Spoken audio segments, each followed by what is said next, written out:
before we turn it over to Michelle, we would like to start off this webcast with a poll. Do you currently use behavioral assessments in your organization?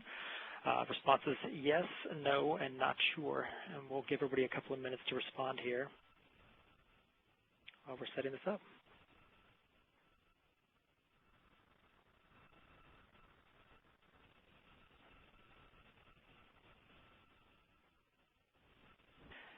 And here we see the results of our poll. And with that, I will turn this over to Michelle. Thank you, Danielle. I'm really pleased to be able to participate in today's session. And we see from the poll results that vast majority of the folks on the line today have experience using behavioral assessments. So I think you'll enjoy today's topic of taking behavioral data and really understanding how you can make it work in teams. Effective teamwork is really essential in today's world of work, yet determining how to take action and take the right actions with the right people definitely can be challenging. So today, what I'm going to talk about is to really work through a few aspects of how behavioral data can help you build more effective teams and improve overall performance. Because really, once you understand the people on the team and their motivating needs and behaviors, you can better predict how the group is likely to interact and how they're going to approach their shared goals, and then where some of the potential obstacles may appear. So then we'll follow on with our two presenters, Ron and Susan, and have them each talk about how they've used behavioral data to realize greater success and value from teams in their organizations. Towards the end of the hour, I'll wrap up with a checklist to consider when you're evaluating assessments. And finally, we'll close up with some time for your questions. So what's amazing about today's topic is that the extent of research we have really confirms what we experience regarding the prevalence of teams within organizations of all shapes and sizes. Team-based work is how companies achieve their goals, from the very top key initiatives, everything on down. You see here on the slide, 81% of the Fortune 500 are engaged in building team-based organizations. 79% of the Fortune 1000 rely on self-managing teams. And the cross-functional, collaborative, virtual nature of work today has at least partially contributed to this next statistic of managers spending nearly half of their time in team meetings. And one study we have estimates that as many as 17 million meetings occur in any given business day. It's a lot of meetings. Yet here's a staggering thought. Up to 60% of work teams fail to meet their goals in spite of all that great teamwork. So this proliferation of team-based interaction has really had a significant impact on managers who now must adapt and adjust their leadership styles and strategies to meet these challenges. So today what we want to talk about is how behavioral data on teams and individuals can define the building blocks that help predict performance, and when leveraged, can really improve the odds at your organization that you come out with the highly effective teams that do succeed. So before we dive into the business applications, let's first set a baseline of 4 common characteristics of effective teams. I imagine none of these are a surprise to you, but the bigger question here really is, how do you assess what's working or not working among these 4 factors? And then what? How do you prioritize? How do you take action and optimize for an improved outcome? Let's look at the first 2 points. Meaningful common purpose and clear performance goals. These are really about the work and the outcome. For example, what does success look like for this group? What is the group trying to accomplish? These are the driving, guiding characteristics of effective teams. The next 2 points, diversity of skills and personalities, and trust and commitment, are all about the people who do the work and produce the outcome.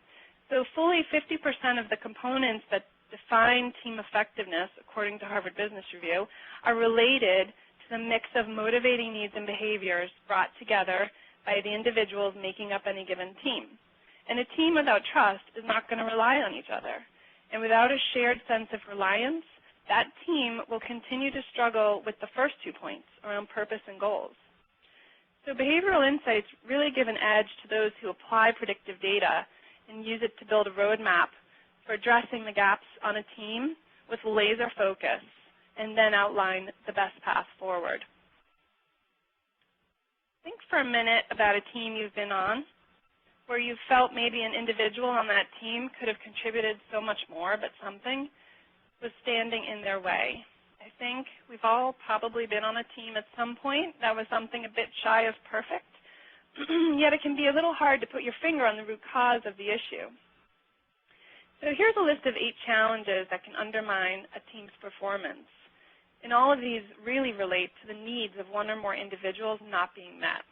High turnover, low engagement, poor leadership, unclear goals, poor communication, relationships or personality conflicts, poorly defined individual responsibilities, or poor diversity. We all know people are a company's biggest asset, and empowering managers and leaders with the skills to coach and develop individuals, especially in the unique context of any team they're a part of, can be a really powerful experience and lead to higher levels of engagement and retention. There are a lot of business applications for behavioral data, and any of these issues here can be improved by it. But for this session today, we really want to focus on using it to build better teams. When we seek to identify team issues and attributes, we need to look at the data at 2 levels.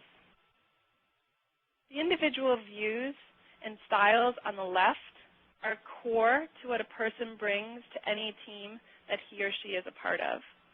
Their personality, their drives and needs, their approach to communication, the style of decision-making they use, any risk aversion versus risk tolerance, and their acceptance or resistance to change or challenges. Now, when groups of individuals collaborate and jointly approach work, create deliverables, meet deadlines, etc., these individual attributes and views morph into more complicated dynamics about the way the team operates. And then it becomes very clear as to how that creates a new second level of data. From here, we can look at the group's analytics and really see how the interaction of the members create a distinct communication style, a decision process, an approach to managing risk, and an overall culture among themselves that drives their willingness to change, adapt, and meet challenges. So studies have really shown that teams are most creative and productive when they have high levels of cooperation and collaboration, which are very interactive behaviors. So data that understands the motivating needs can really be used tactically by team members to do things like assign roles and responsibilities, manage job expectations, improve communication, and build trust and collaborative skills. Interestingly, too, the data that's provided from behavioral assessments can also really define the culture of the team and any positive or negative impact of that culture on individual members. This also relates to how powerful using assessments can be across the entire employee life cycle. Group analytics based on behavioral data improves not only a company's talent development efforts, but can then be used to hone smarter talent acquisition decisions. So now let's shift gears and get ready to dive into our 2 case studies that are excellent real-world examples of how to apply these concepts in the workplace. Through our work with more than 8,000 clients around the globe, we get very consistent feedback that by understanding group analytics and behavioral data, teams can achieve measurable improvements regarding goal attainment, efficiency, satisfaction, and results. So before we turn it over to Ron Ryan, who will share the first case study, we have a poll question do you currently use behavioral assessments to increase team performance? Again, members, this is your chance to respond to this poll. Options: not yet, just started, or use often. Okay, great. So I'm seeing the results come in, and it looks like a number of you have not yet started using behavioral assessments to increase team performance. And based on the fact that many of you are already using them, I think you'll really enjoy the two case studies that we have today for you because they provide really great applications of behavioral data for this specific purpose. So right now I want to turn things over to Ron. At the start of our session, Daniel introduced our guest presenters, Ron and Susan, so you're aware of the experience and expertise they have when it comes to finding value for their organizations with behavioral data. We're going to hear from Ron first with a great case study from NewCap Radio and Media. Ron's the Vice President of Operations for the company, and I'm pleased to have him here sharing his insights with us today. So Ron, welcome, and thank you so much for joining us. Thanks, Michelle. You did a great job on an overview of the product. Just a little bit about our team and about my experience. NewCap Radio is the second largest radio provider in Canada with 86 licenses. We've been as a company, we've been using the assessment tools since 2000. I was introduced to them myself 2 companies before that in 1992. I was the champion that introduced the tool to NewCap. We've used it mostly and initially in sales and general management. We've broadened it a bit since. Our applications, we look to the job fit analysis, and as Michelle talked about so well there, starting at the individual level and then building it for team exercises. You know, at the end of the day, we're a great company because we're an effective team. But to go back and take a look many years ago, as we started to grow the company, we've had remarkable growth. We've grown 2 and 3 times over in the 13 years I've been here. So we thought it was pretty necessary to go back and take a look at what drove the best performance. And then once we determined really the people that we wanted on the bus, we had to take a look at whatever seats they should have, and that's where we started to use it internally as a coaching and communication tool. Of course, right people, we're in the business. We've got a lot of radio licenses, but our top issue, our top asset is human capital, and it's important that within our group that we set the proper expectations for that group. And but at the end of the day, it's all about coaching, motivating, and eventually developing that team to get the results that you look for. And we've been pretty fortunate in that respect. As a company, we consistently grow at a much greater pace organically than any of our competitors.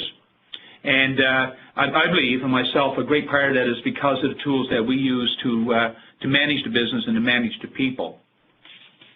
The right fit, you'll see on the next slide, it talks about how it does improve its business. It is all about the right hire. And just from my own perspective, really a lot of times we'll look at an individual and we have an experience, the best indication of future behavior is past behavior. But I mean, so we're looking for that person to get on the bus. Of course, we want to put them in the right seat. If you got them in the right seat, that really, I think, helps long-term relationship, reduces the turnover, ensures a higher productivity, and eventually, from our perspective, we've been pretty fortunate that way, some pretty significant profits.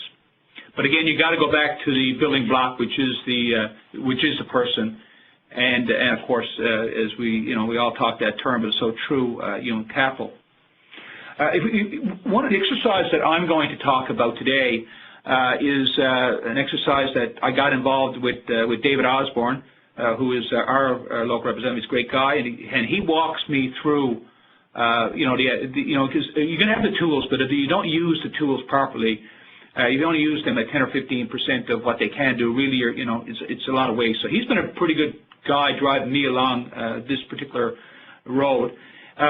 What we did first, we talked about the behaviors that we thought were important to drive top performance. And while we looked at that, we looked at the tool itself.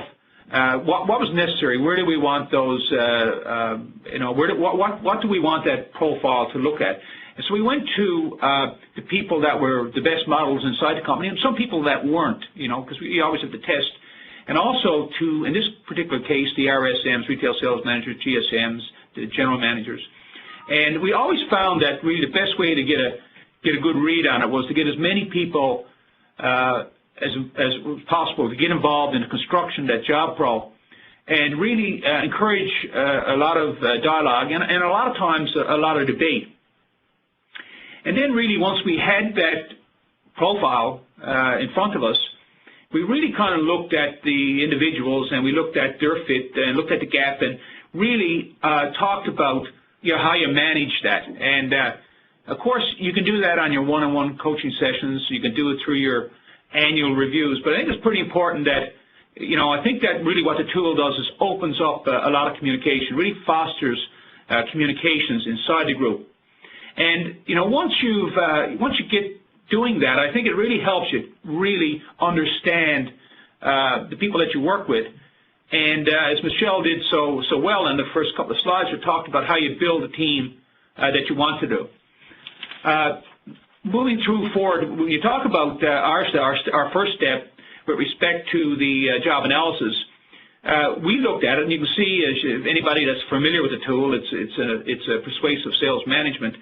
Really, that's really what we ended up constructing. And you'll see on the bottom there, you'll talk about the fact that that's Team Alberta. That particular example, I'm in Atlantic. We have 3 regions, and really, and I didn't build that particular one, although our experience was very similar in the East, very, very similar. Because in our business, we're selling an intangible. It's a very competitive environment, and you can see that the behaviors that are listed there that talk about what we look for in an individual.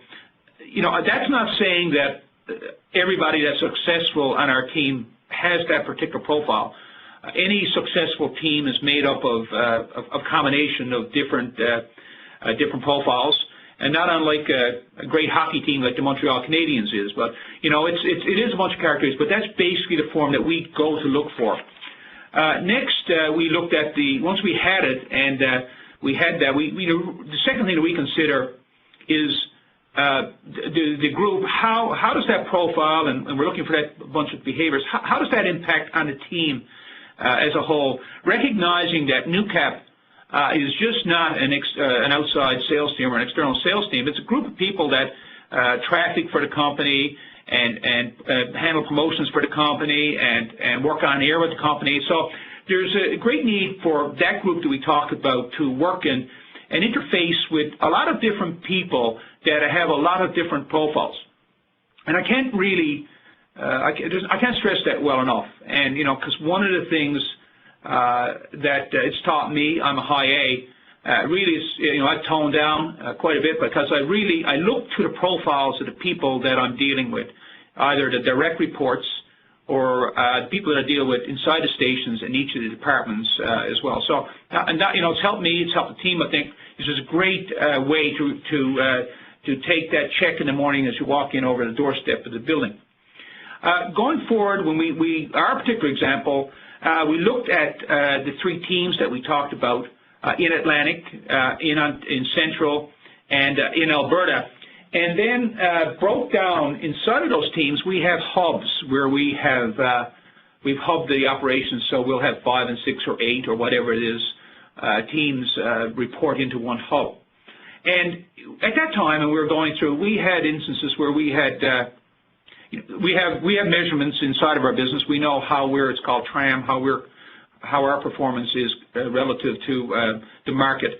And we had operations that were good, better, and best. Most of them are good, and they are very good. Some are a little bit better, but some are outstanding. And we asked ourselves the question, why was one team outperforming the others? And really, when you clear it away and you look at the measurable performance of the radio station with respect to audience and delivery and that type of thing, it came down to the people that were out knocking on the doors. And what we came up and we looked at, what we did was we took our ideal pro, and we looked at that profile that we had at that time. And what we did, as you can see in this particular slide, is in the good performing group, we overlaid the composite of the profiles that were in that location. And what you can see is narrowing. I don't have to go through with respect to, and I don't think we're having a lesson here on each of the factors, but you'll see that it's got a general, because it's sales, but it's not as wide, and certainly not that person that you see in the blue on the average is not the same person as we're looking for on the red. If you go to slide 2, what you'll see is not a whole lot of change, but you'll see it starts to widen out a bit. It's getting a little bit closer to what we look at as exactly what we're looking for, the standard. And again, I caution it because I really got to say, and I truly do believe that there's no right or wrong, but there is a profile that generally gives you a much better performance than one without it. It's not that a person without that great red profile can't do a great job for you, but generally they do a better job than somebody closer to the blue. As we moved into one of the other locations, the best location, you'll see that there's a lot of conformity. Pretty similar. It's not as broad as the ideal person, but it really nails exactly what we would think would be a high performer in the radio broadcast business. And it was an excellent exercise. And for us as a group, it really pulled a lot of people that were on the fence with respect to the product that hadn't had the experiences that I had over such a long period of time through so many different industries. I should have said that earlier. I was championing a couple of others, but I've been in janitorial and restaurant supplies, as well as a very large company that I was responsible for 9 divisions of. So this doesn't only work for radio. It works for business. It works for an assessment of individuals, and more importantly, it works for how do you put together an effective team. Just moving on to the next slide, the whole results of this of the fit and the gap analysis is really just to ensure that first you get the right person on the bus. And what's important, because teams are a group of different players, but we want to make sure that once we have that person on the bus, that they are in the right seat. And how often do we have people on the bus, and that's a great individual, but they're just not made for that particular job? And you go back into their profile and take a look at it. It's pretty easy generally to find them a better seat, because that's the type of person that you want. When we talked about, again, what really drives success for us in our business, and we're looking for that salesperson outside selling an intangible, really we're looking for somebody that's assertive and confident, at the same time friendly and outgoing, and the ability to juggle multiple balls at once. And I think that's important. They've got to be able to be interrupted, be able to manage multiple projects, and not get hung up on details. But when I make that statement at the end, that particular one about the details and not always crossing all the T's and dotting all the I's, well, that causes some concern for particularly our people in traffic that have to take their contracts. So when we talked about earlier about managing the conflict and managing the team and that type of thing, it's very important to understand that.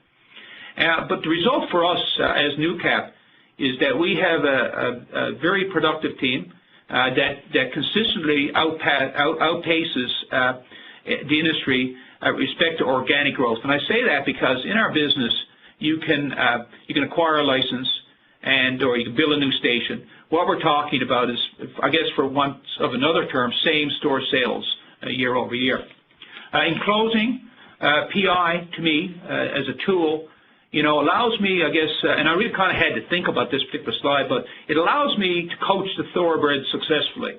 And it was only yesterday when I was in St. John's, Newfoundland, and I had a retail sales manager come in and ask me, what do I do with this particular individual?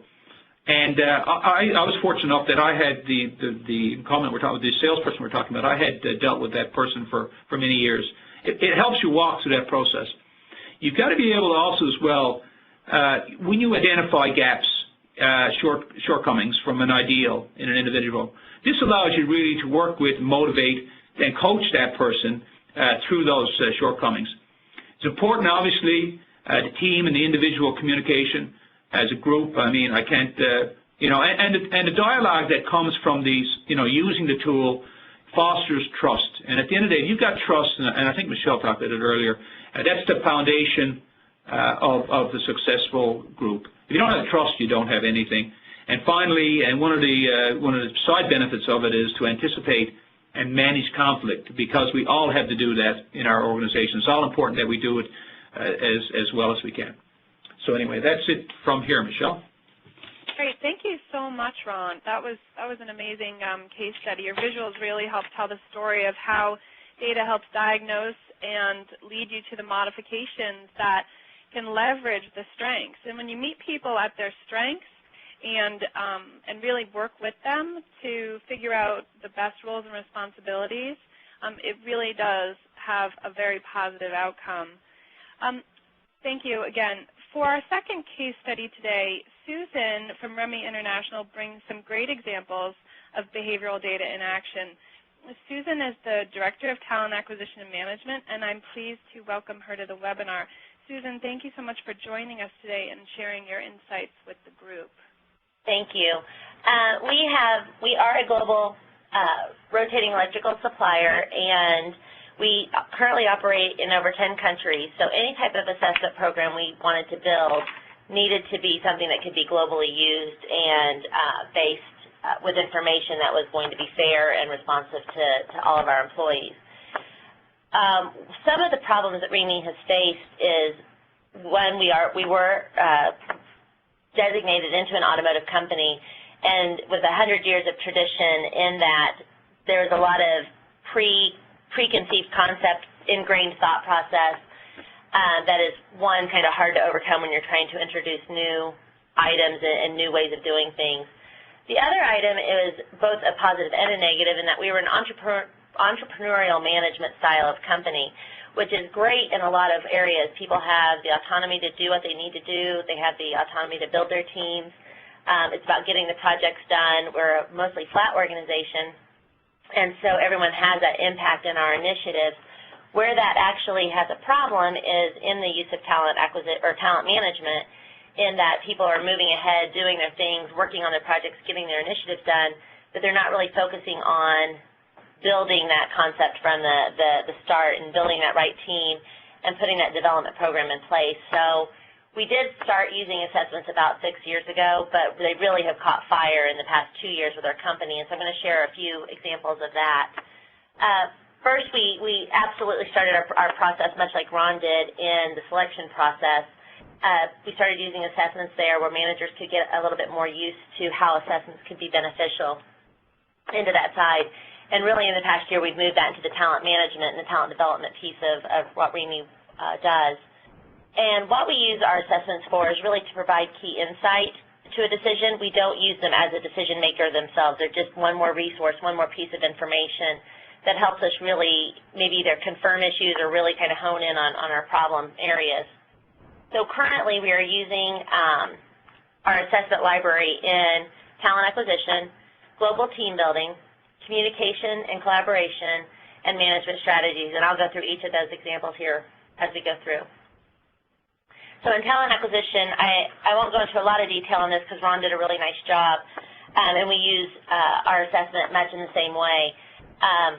But we do have required positions or positions that require an assessment when we open those positions, and they're typically management above positions. But we've been doing a really good job at training our management staff and really working with them in our sourcing meetings, which is when we have the dialogue of what they need and what kind of attributes they're looking for. We've actually started expanding beyond the required positions, and a lot of managers are starting to use our assessment process in non-required positions, which has been nice. And we do, much like Ron does, we build that job model first of what behaviors are really necessary in the job, and then we start looking through the candidate process and doing that assessment comparison. One thing that we do is we usually introduce our assessments prior to the final interview round, because that allows us to, one, already get to know the candidate where we're not allowing the assessment to make our decision, but what it's helping us do is develop targeted interview questions so that we can really hone in on those things that maybe either are part of the fit gap analysis or part of our preconceived items that we thought, this candidate I think they might have a problem here, or I think they might do great here, those targeted interview questions allows us to have more of a confirmation and provide additional insights. Then when we actually, if we do hire that candidate that went through the assessment process, we absolutely, during their onboarding process, review the assessment with them during their orientation. One, they took the time to take the assessment, and they should be provided with the results. And two, it helps us facilitate a manager and employee discussion during the expectation setting period and early review period to make sure that we really are looking at proper communication, that we're identifying potential job conflicts prior to them actually happening. So this is actually allowing us to move from that reactionary period to that proactivity or proactive time or mindset. And then it helps us provide understanding and motivation for individual employees, that if they're really going to function best in a certain way, let's do that from the very beginning so that we're getting the best out of our candidates right off the bat. The next slide shows you just a brief comparison that we have done. This is for a product engineering. This is just one piece of that assessment, that it helps to that fit gap analysis, much like Ron was showing you. We have the product engineer piece where that's what the behaviors of that job model first showed us. And then what happened was we actually had 3 or 4 candidates that were going through that final round, and we started comparing the candidates against one another. So the 3 candidates that are in white and the 1 candidate that's in green were actually part of the initial process.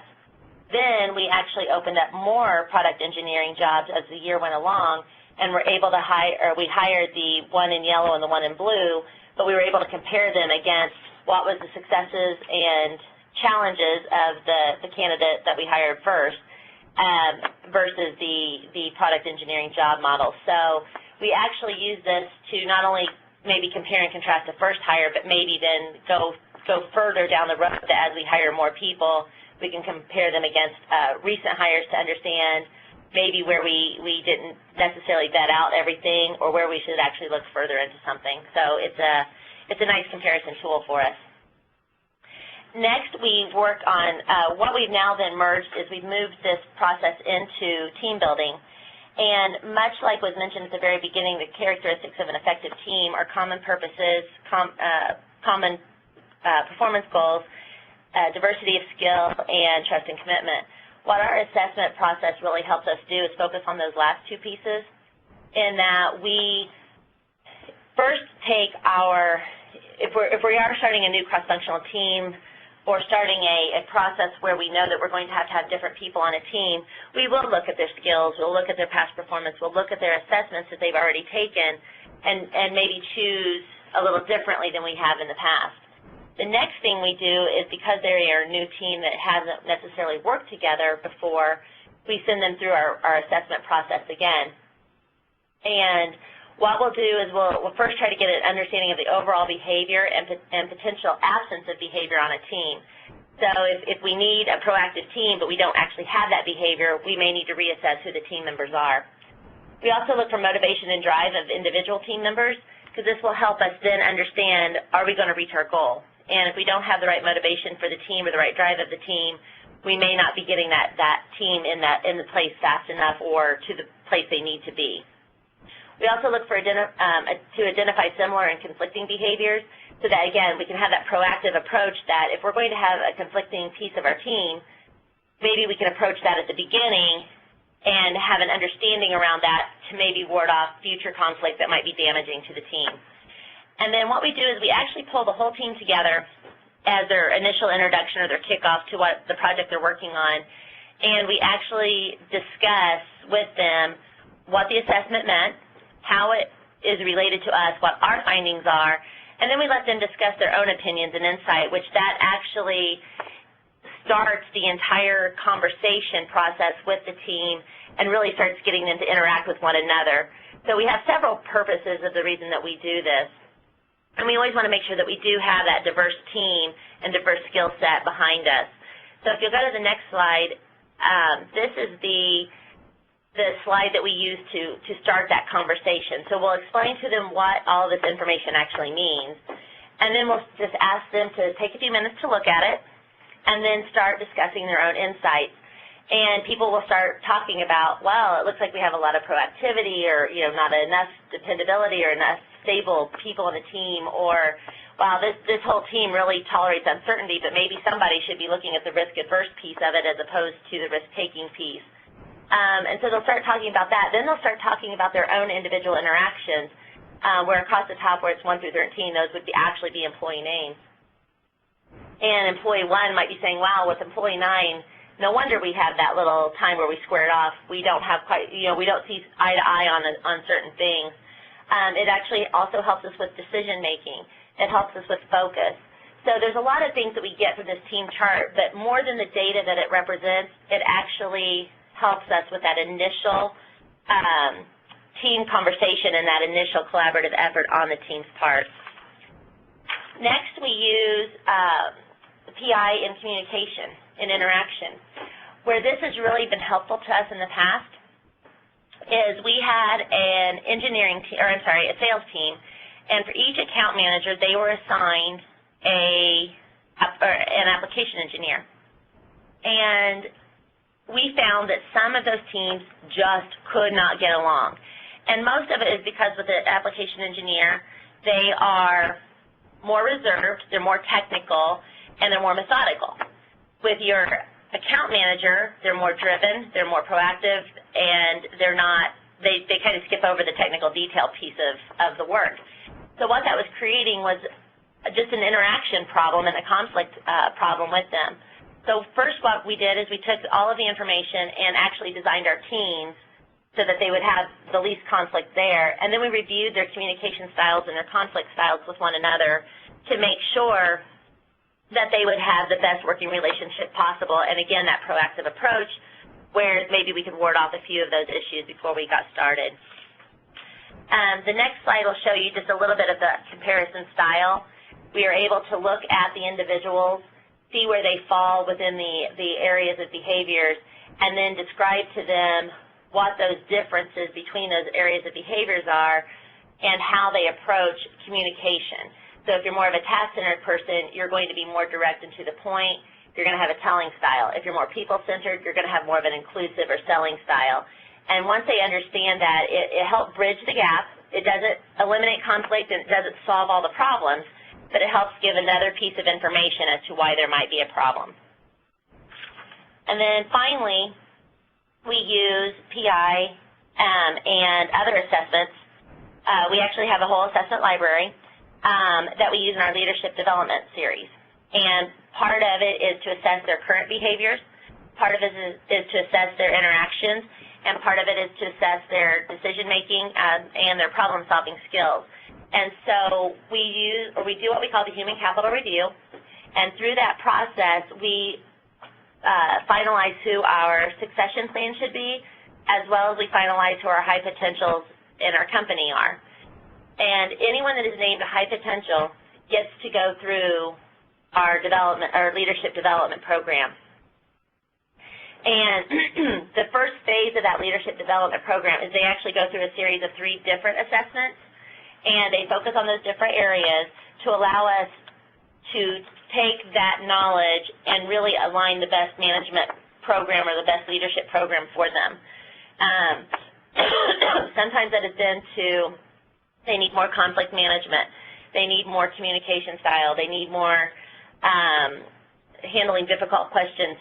But if someone's really good in that area, there's no reason for them to go back through that. So we don't actually have a canned leadership development program. It's truly taking the 3 assessments that we send with them, putting that information together, and then developing a single point of information for those different leaders. Then we also finally use it in the development of, actually, could you go back? Sorry. We also use it in the development of manager and employee interactions. And the way we do that is, sometimes if there's an employee that maybe isn't performing quite as well as we'd like, or there's some kind of a conflict between managers and employees, what we found is that sometimes it's just an alignment of job expectations.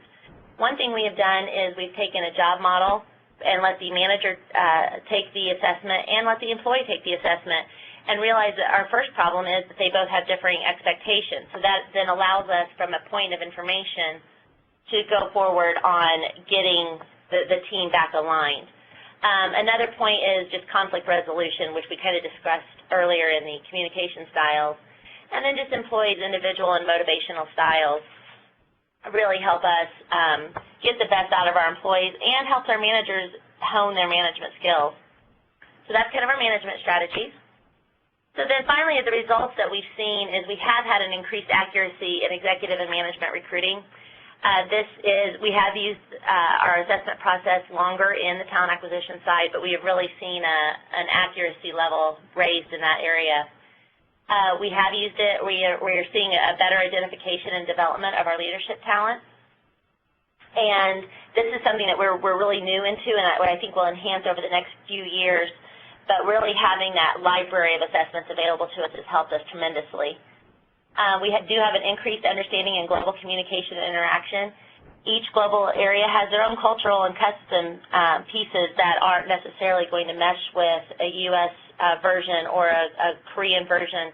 And so having these assessments that are able to be done in multiple languages and then having these team sessions allow us to really move forward on that communication piece on a global level.